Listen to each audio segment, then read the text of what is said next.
Some mistakes do not begin with hatred. They begin with a single moment when someone chooses not to listen. The great hall of Blackridge Citadel glowed beneath hundreds of crystal chandeliers as the first snowfall of winter drifted beyond towering stained glass windows. Nobles dressed in elegant ceremonial clothing gathered around the royal throne, while council elders discussed preparations for the upcoming Winter Moon Summit, the most important diplomatic gathering among the united werewolf packs. Every voice grew quiet the moment Alpha King Alexander Hawthorne entered the chamber. Tall, composed, and unwavering, he carried himself with the confidence of a ruler whose decisions had never been questioned in public. Years of responsibility had taught him to trust evidence over emotion, discipline over sentiment, and duty above every personal feeling. Only those closest to him knew how exhausting that burden had become. At the far end of the hall, Grace Sullivan stood quietly beside the entrance, holding a single ivory envelope sealed with dark blue wax. She wore a simple cream-colored winter dress beneath a long wool cloak, her chestnut hair resting gently across her shoulders while nervous fingers tightened around the letter she had rewritten countless times during the previous week. Her warm hazel eyes searched the crowded hall until they finally found Alexander. For just a brief moment, hope softened her tired expression. She had not come to ask for forgiveness. She had not come to defend herself against months of whispered accusations from the royal council. She had only come to leave behind the truth before it became impossible to speak it aloud. As the meeting ended, Grace quietly approached the foot of the royal staircase. Several guards immediately stepped aside, recognizing her as someone who had once been welcomed throughout the palace before rumors slowly built invisible walls around her. She stopped several feet from the throne and lowered her head respectfully. "Your Majesty," she said softly, extending the sealed envelope with both hands. "There is something you deserve to know. Please read this when you are alone." Alexander looked down at the letter without reaching for it. Before he could answer, Council Elder Richard Whitmore stepped forward with a faint smile hidden behind practiced concern. "Another explanation, Miss Sullivan?" he asked smoothly. "Surely the kingdom has heard enough excuses already." Quiet murmurs spread through the chamber. Alexander remained silent for several long seconds. He remembered every rumor that had surrounded Grace during recent months. Missing reports, secret meetings that were never proven, unanswered questions she never seemed willing to explain. None of the accusations had ever been fully confirmed, yet none had completely disappeared either. He looked at the sealed envelope once more. "If this letter contains the truth," he said calmly, "then the truth should have been spoken long before today." Grace's fingers trembled almost imperceptibly, but she never lowered the envelope. "Some truths only become safe to tell when the time is right," she answered quietly. Those words only deepened the silence inside the hall. Alexander slowly descended the staircase until he stood directly before her. He accepted the envelope at last, turning it over once in his hands as though weighing not the paper itself, but everything it represented. Then, without breaking eye contact, he walked toward the large stone fireplace burning brightly beside the throne. Grace's breathing caught for only a single heartbeat. Around them, the council watched without speaking. Alexander held the unopened letter above the flames. "If trust cannot survive without hidden messages," he said, "then this kingdom has already lost something far greater." He released the envelope. The blue wax seal disappeared into the fire as orange flames quickly consumed the edges of the paper. Grace never cried out. She never rushed forward. She simply watched the letter curl into glowing ash while every word she had carefully chosen vanished without ever being read. A quiet sadness settled across her face, not because the letter had burned, but because the last bridge between them had disappeared with it. She lowered her eyes and offered one final respectful bow. "I truly hope you never regret this decision," she whispered. Then she turned and walked slowly toward the great doors of Blackridge Citadel. Behind her, unnoticed by everyone gathered inside the hall, one small corner of the letter escaped the hottest flames and drifted beneath the iron grate of the fireplace, where a single name remained untouched by the fire. Snow continued falling long after Grace Sullivan disappeared beyond the gates of Blackridge Citadel, covering her footprints almost as quickly as she made them. The cold mountain wind wrapped around her wool cloak, yet she barely seemed to notice. Inside the small leather satchel resting against her side remained only a change of clothes, a worn journal, several medicine bottles, and enough coins to buy food for a few days. She walked without hurry because there was nowhere she needed to reach before time reached her instead. Nearly 3 miles from the capital, Grace stopped beside a frozen creek where the pale winter sun reflected across the ice like scattered silver. A sudden wave of dizziness forced her to steady herself against the trunk of an old pine tree. She closed her eyes and waited until the trembling in her hands slowly faded. Taking one of the small glass bottles from her satchel, she swallowed a single pale blue capsule before quietly returning it to its place. Months earlier, royal physician Margaret Hayes had given her the medicine after discovering a rare illness slowly weakening her wolf spirit. The treatment could ease the symptoms for a short time, but it could not stop the illness forever. Margaret had urged her to tell Alexander the truth. Grace had gently refused. She believed an Alpha King already carried enough burdens without adding one more that he could not solve. The letter she had written had never asked for pity. It contained no accusations and no complaints. It was simply a farewell, together with one final warning about people inside the royal council whose loyalty was not what it appeared to be. She had hoped Alexander would read it only after she was gone, when his judgment would no longer be clouded by pride or rumor. Instead, every word had become ash before reaching his eyes. By late afternoon, Grace arrived in the quiet village of Cedar Hollow, where worried voices gathered outside a small farmhouse. An elderly farmer struggled to repair the broken wheel of a wagon loaded with winter firewood before another snowstorm arrived. Without introducing herself, Grace knelt beside him and helped lift the heavy wheel into place while nearby neighbors gathered tools and fresh timber. The work exhausted her more quickly than she expected, but she never allowed the old man to see the strain hidden behind her gentle smile. When the wagon was finally repaired, the grateful family offered her a warm meal and a room for the night. Grace accepted only a bowl of soup before quietly leaving a few silver coins beneath the empty dish while no one was watching. As evening settled across the valley, children waved goodbye from the farmhouse porch, never realizing the quiet traveler they had just met carried far heavier burdens than the worn satchel resting on her shoulder. Back inside Blackridge Citadel, Alexander Hawthorne stood alone beside the same fireplace where the letter had burned only hours earlier. The flames had nearly faded into glowing embers, yet an uneasy feeling remained impossible to ignore. Grace's final words echoed through his thoughts with unexpected persistence. "I truly hope you never regret this decision." He told himself they were merely the farewell of someone unwilling to accept responsibility for her own choices. Yet for reasons he could not explain, the silence left behind by her absence felt heavier than any accusation she could have spoken.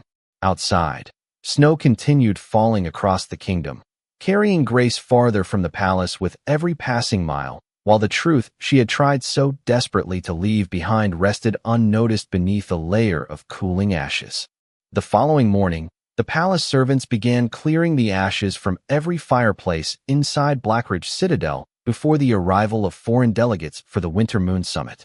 Among them was an elderly caretaker named Samuel Bennett, a man who had served 3 generations of Alpha rulers and possessed the quiet habit of noticing details everyone else overlooked. As he carefully brushed the cold ashes from the great stone hearth beside the royal throne, something pale caught his attention beneath the heavy iron grate. Kneeling slowly, he reached inside with a small pair of fireplace tongs and gently lifted a charred corner of parchment that had somehow escaped the hottest flames.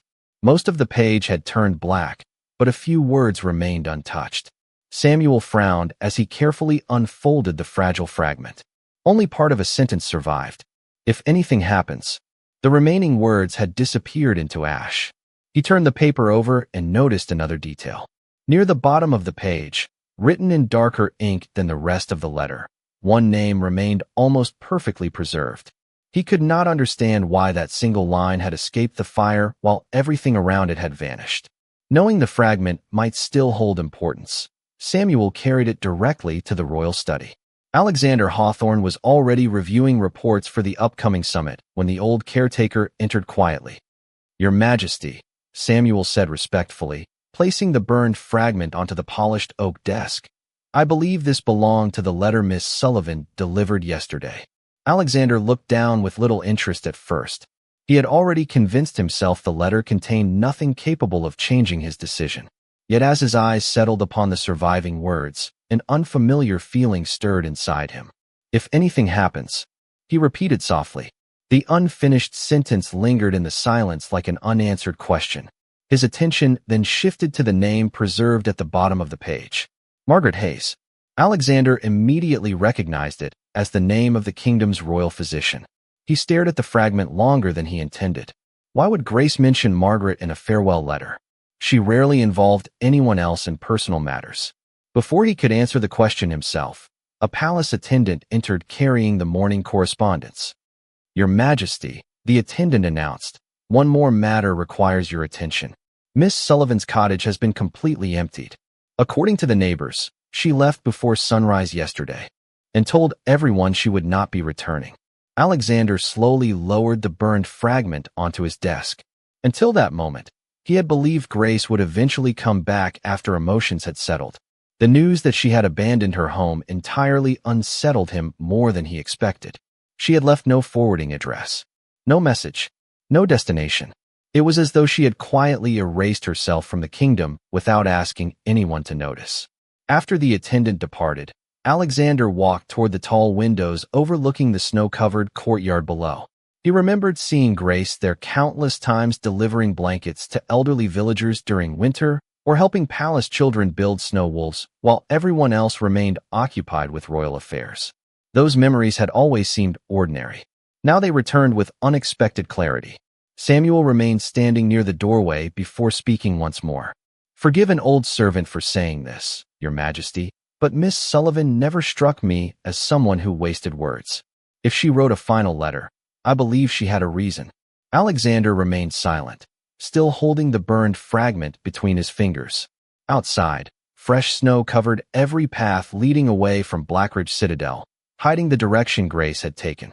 Inside the quiet study, one surviving name and 4 unfinished words accomplished what an entire letter no longer could. For the first time since watching the flames consume the envelope, the Alpha King found himself wondering whether the greatest mistake of his reign had not been trusting the wrong person, but refusing to listen to the right one.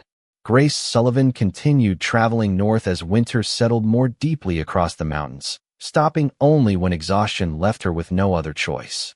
The medicine Margaret Hayes had prepared still eased the weakness for a few hours at a time, but each sunrise demanded more strength than the day before. Even so, whenever she reached another village, she quietly placed her own struggles aside. Late one afternoon, she arrived in the small settlement of Pine Ridge just as anxious voices filled the snow-covered streets. A young mother searched desperately for her little daughter, who had wandered away while gathering pine cones before the storm. Without hesitation, Grace joined the search. She followed tiny footprints leading toward a frozen meadow where the frightened child stood beside a fallen sled, too afraid to walk home through the deep snow alone. Grace wrapped the girl inside her own wool cloak before gently carrying her back to the village, stopping often to catch her breath whenever dizziness threatened to overwhelm her. The grateful family offered her a warm room, fresh bread, and a place beside the fire.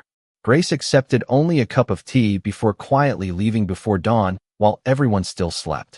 She preferred gratitude to remain simple, never allowing kindness to become a debt. As the days passed, similar stories began traveling farther than Grace herself. Merchants spoke about a quiet young woman who repaired broken roofs after a heavy snowfall before disappearing without revealing her name.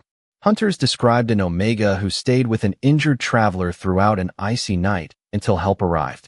A church caretaker in Birch Hollow told visitors about a gentle stranger who left blankets, food, and medicine outside the doors of struggling families before quietly continuing her journey. No one knew where she came from. No one knew where she was going. Yet every village remembered her smile long after she had disappeared beyond the next hill. Back inside Blackridge Citadel, reports from surrounding towns arrived alongside preparations for the Winter Moon Summit. Most concerned trade routes, weather conditions, or supply deliveries, but one message caught Alexander Hawthorne's attention. Captain Elias Turner placed several handwritten letters on the royal desk. Your Majesty, he explained, These came from village elders over the past 3 days. Every letter mentions the same traveler. Alexander slowly read each report. Different villages, different witnesses. Yet every description matched Grace perfectly. None of the letters contained complaints or accusations. Instead, they praised an unknown Omega who expected nothing in return for every act of compassion she offered. Alexander remained silent as he reached the final report. The elderly minister from Birch Hollow had written one sentence that lingered in his thoughts long after he finished reading. Some people leave footprints in the snow. Others leave hope in the hearts of everyone they meet. Alexander folded the letters carefully instead of setting them aside with ordinary reports. The image of Grace standing beside the fireplace returned once again. She had carried no anger, no bitterness, only quiet disappointment. For the first time, he wondered whether every rumor he had believed had been built upon assumptions instead of facts. Across the council chamber, Elder Richard Whitmore noticed the thoughtful expression on the Alpha King's face and calmly stepped forward. "Your Majesty," he said with measured confidence, "travelers often create charming stories around strangers. Kindness does not erase unanswered questions." Alexander looked at him without speaking. Normally those words would have sounded reasonable. Now they felt strangely hollow.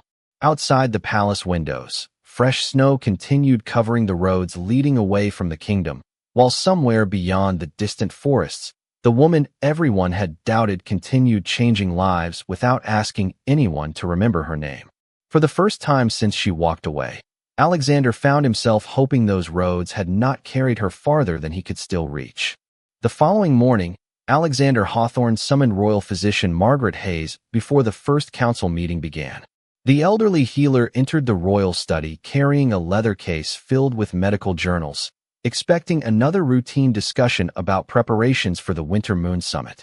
Instead, Alexander quietly placed the burned fragment of Grace Sullivan's letter on the desk between them.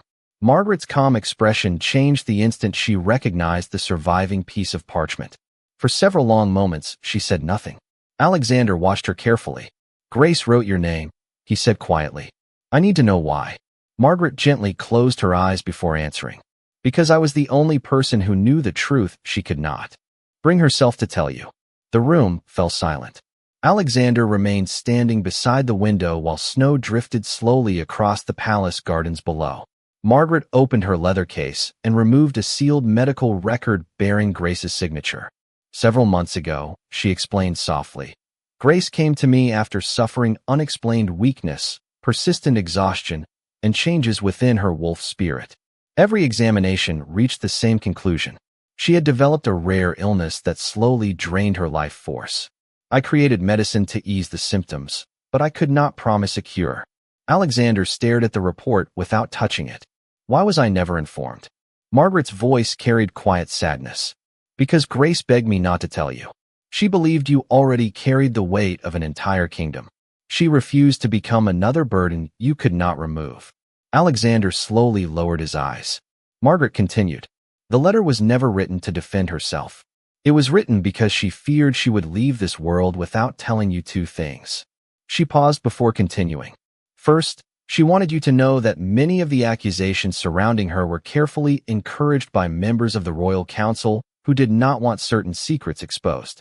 Second, she wanted to thank you for every moment you once believed in her before doubt replaced trust." Alexander felt every word settle heavily inside the quiet room. Margaret carefully unfolded another piece of paper from her case. "Grace left this with me in case the letter never reached you." It was a copy of one page she had rewritten during her final visit to the infirmary. Alexander read the familiar handwriting with trembling hands. "If anything happens before I find the courage to say goodbye, please tell His Majesty that I never stopped believing he would become the kind of king who listens before judging. I only wish I could stay long enough to see that day." The words blurred before Alexander's eyes as regret quietly replaced every certainty he had held only days before.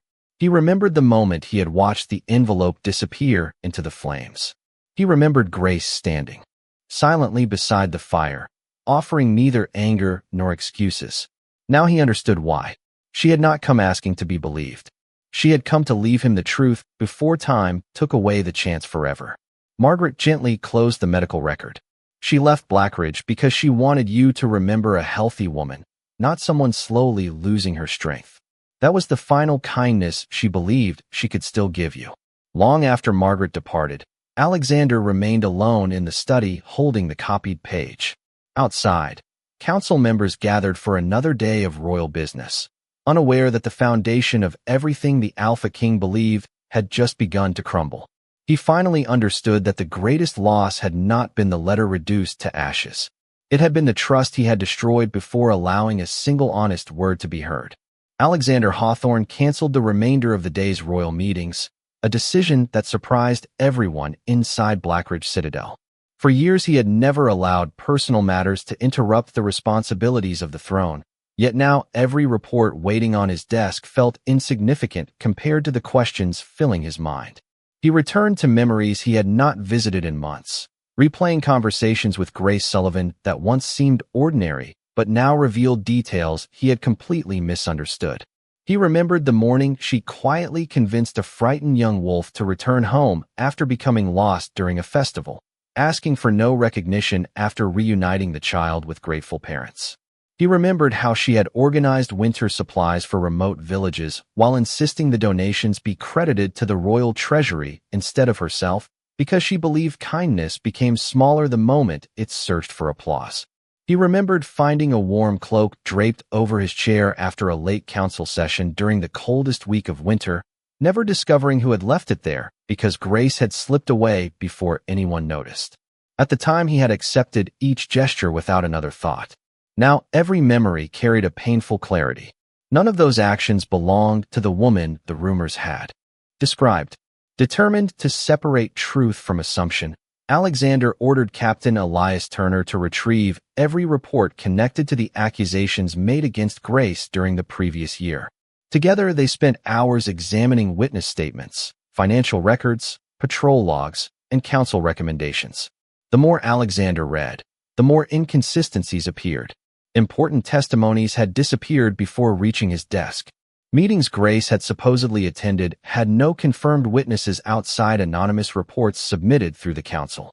Several documents bore identical wording despite claiming to come from different sources. Captain Turner slowly looked up from the growing stack of papers. "Your Majesty, these records should never have passed inspection." Someone wanted every unanswered question to point toward Miss Sullivan. Alexander remained silent as another realization settled over him. Every questionable report had been presented during council sessions led by Elder Richard Whitmore. Until now, he had never questioned the elder's judgment because years of loyal service had earned unquestioned confidence. That confidence no longer felt deserved. Later that evening, Alexander walked alone through the palace gardens where the first stars reflected across untouched snow. He stopped beneath the ancient moon oak where Grace had once planted small white flowers every spring, believing the lonely corner of the garden deserved to bloom as beautifully as the royal courtyard. The flower beds now rested beneath winter snow, but he could almost picture her kneeling there with soil on her gloves and sunlight warming her smile. She had never asked him to notice those quiet moments. She simply believed beauty was worth creating even if no one ever learned who planted it. Alexander closed his eyes as regret tightened around his heart. He had judged her by carefully arranged suspicions instead of the countless acts of compassion she had repeated day after day without expecting praise.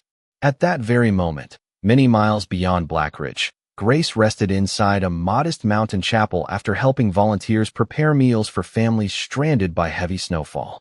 The long journey had left her increasingly weak, yet she still smiled warmly as children laughed around the wooden tables, unaware that she quietly stepped outside whenever the dizziness returned so no one would worry.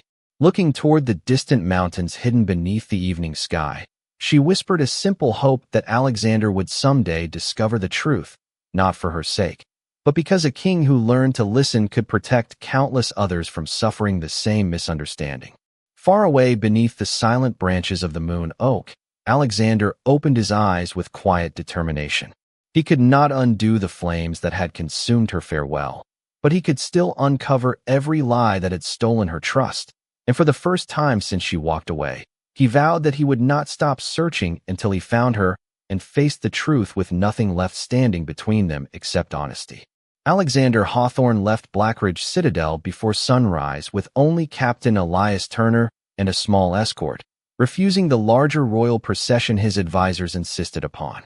This journey was not about appearances or ceremony. It was about finding the woman whose quiet footsteps had already carried her beyond every place he thought to look. Their first destination was Pine Ridge, where grateful villagers immediately recognized Grace from the description Alexander offered. An elderly woman smiled warmly as she remembered the traveler who had rescued a lost little girl during the snowstorm. "You just missed her," she said, pointing toward the northern road. "She stayed only one night. Before leaving, she chopped enough firewood for my neighbor because his hands were too weak to finish before the storm." Alexander thanked her and continued north. At every village, the same story unfolded with painful familiarity. They always arrived one day too late. In Birch Hollow, the church caretaker proudly showed them blankets and medicine that Grace had quietly donated before sunrise. In Frost Creek, a young merchant described how she spent an entire afternoon helping repair a collapsed footbridge so children could safely reach their school after heavy snowfall. In Silver Pass, ranchers spoke about a gentle Omega who calmed frightened horses during a fierce winter wind before disappearing without accepting payment. Every conversation revealed another act of kindness Alexander had never witnessed, while every farewell ended with the same words. "If you hurry, perhaps you will still catch her." Yet every mile only confirmed how impossible that hope had become. Grace always remained one small step ahead. The farther Alexander traveled, the more he realized that people remembered almost nothing about her appearance. Instead, they remembered how she made them feel. They remembered patience during moments of fear, encouragement during hardship, and quiet generosity that never expected recognition. Even children who could not recall the color of her cloak smiled when speaking about the stranger who listened to their stories as though every word mattered. One evening, the search party stopped at a family-owned inn near the base of the northern mountains. The owner recognized Grace immediately. He walked Alexander to a small wooden table beside the fireplace, where she had shared dinner only the night before. She looked tired, the innkeeper admitted softly, but every time someone asked whether she needed help, she smiled and changed the subject. Before leaving this morning, she paid for breakfast for a family traveling with 3 little children. She asked me not to tell them who had covered the bill. Alexander rested his hand against the back of the empty chair where Grace had quietly sat less than 24 hours earlier. For a brief moment, the distance between them felt almost unbearable. He had crossed hundreds of miles, yet he remained only close enough to hear echoes of her kindness instead of her voice. As darkness settled outside, Captain Turner unfolded a regional map across the table. Small marks now covered nearly every village Grace had visited. Together, they formed an unexpected pattern leading steadily toward the remote northern highlands, where an old mountain monastery overlooked forests untouched by time.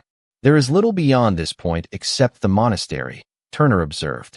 "Travelers often stop there when they seek peace rather than shelter." Alexander studied the path in silence before carefully folding the map. For the first time since beginning the search, hope quietly returned. Somewhere beyond the snow-covered peaks, Grace continued walking with the same gentle determination that had guided every step of her journey. This time, he refused to arrive only in time to hear another story about the kindness he had almost lost forever. By the time Alexander Hawthorne reached the mountain monastery, the final light of afternoon painted the snow-covered peaks in soft shades of gold and silver. The ancient stone sanctuary rested quietly above the clouds, surrounded by towering pine trees that had stood for centuries. Unlike the grand halls of Blackridge Citadel, there were no royal banners or polished marble floors here. Only silence, the gentle sound of wind moving through the forest, and the steady rhythm of people helping one another without expecting anything in return. A young novice welcomed the travelers with a respectful smile, before leading them through a peaceful courtyard where volunteers prepared warm meals for elderly visitors and families displaced by the harsh winter. Alexander paused as familiar laughter drifted across the garden. It was soft, almost fragile, yet unmistakable.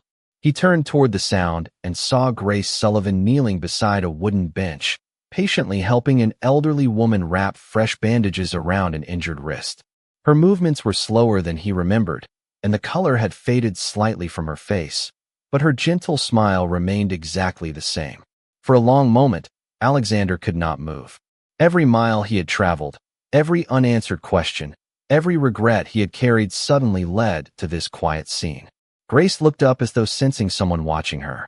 Their eyes met across the snowy courtyard. Surprise crossed her face first, followed by quiet understanding rather than anger. She finished tying the final knot in the bandage before thanking the elderly woman and slowly rising to her feet. Alexander stepped closer until only a few feet separated them. Neither spoke immediately.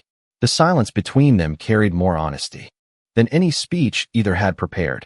At last, Alexander lowered his head. "I came too late," he said quietly. "I burned your words before I allowed myself to hear your heart." Grace studied him gently. "You came," she answered. "That matters more than you realize." He carefully removed the copied page Margaret Hayes had given him and held it with both hands. "I know about your illness. I know why you left. I know the council manipulated the accusations against you. And I know you tried to protect me even while I doubted you." His voice grew softer. "There is no excuse for what I did. I chose certainty instead of compassion, and I judged you before listening. I cannot change that day, but I will spend every day after it trying to become worthy of the trust one destroyed." Grace looked toward the mountains where fresh snow sparkled beneath the fading sunlight. "I never wanted you to carry guilt," she said gently. "I only hoped you would someday learn that the strongest leaders are not the ones who always have the answers. They are the ones willing to hear the truth, even when it arrives quietly."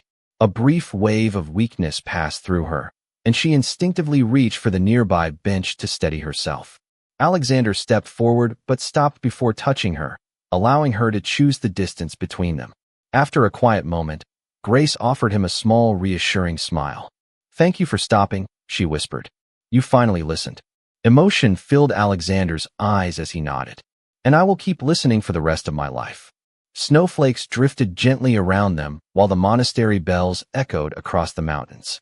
In that peaceful place, surrounded not by power but by kindness, forgiveness began not with grand promises or impossible miracles, but with two people finally standing before one another without fear, without pride, and without a single unspoken truth left between them. Spring arrived slowly across the northern mountains, and with it came the first signs that hope could bloom even after the longest winter.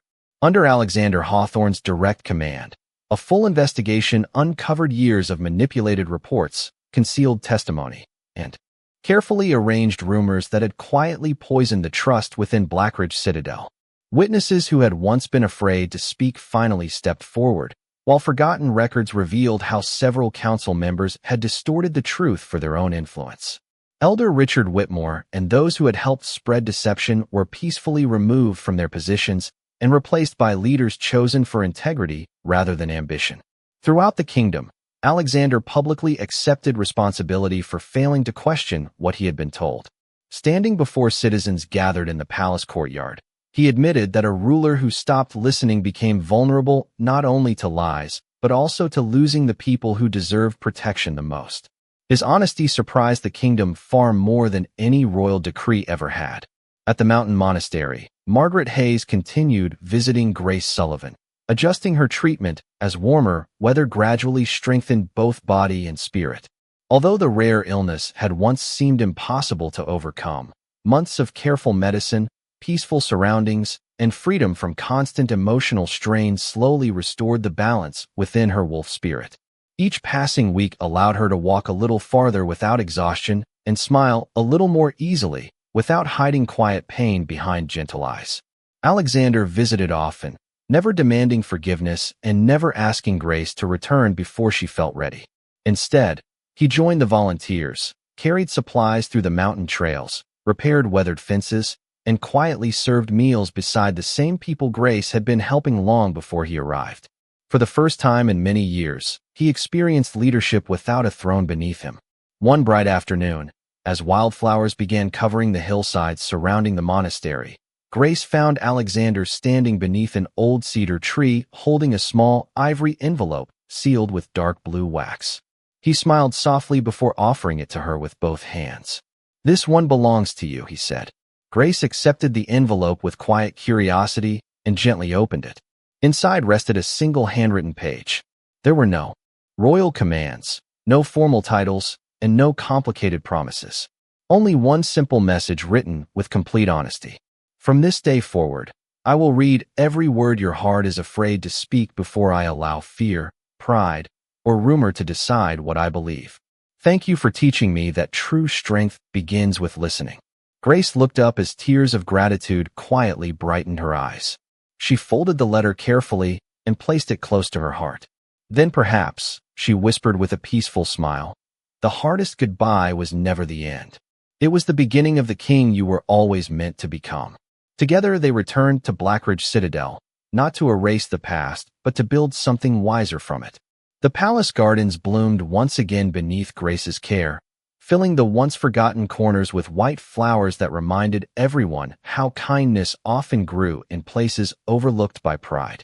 Travelers who visited the kingdom no longer spoke first about its powerful Alpha King.